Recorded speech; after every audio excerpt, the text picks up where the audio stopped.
La xarxa de suport de l'Associació de Veïns de la Florida respon a unes necessitats molt concretes, inicialment, de manca d'aliments.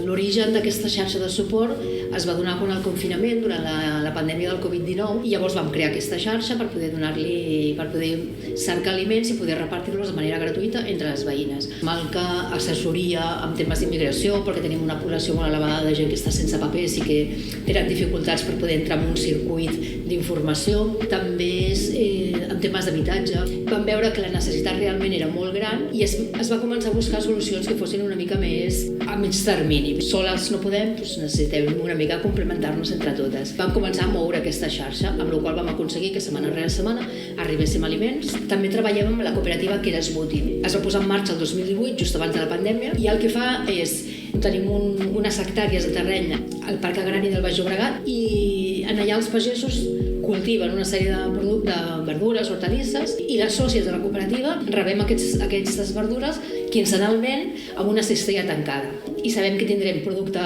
fresc, collit el mateix dia, producte de proximitat, perquè estem al Sant Boi, i producte ecològic, treballat sense pesticides. Les cuines dels divendres les fem a Pomezia, on tenim un espai habilitat de cuina, justament per a aquestes ocasions. El que busquem és la complicitat dels veïns i les veïnes, que ens diuen, a mi m'agrada cuinar això, o a casa meva, amb el fonoll, cuinem aquest plat. I llavors comprem el que faci falta i cuinem entre totes aquell plat. Llavors, entre totes, anem teixint aquesta xarxa.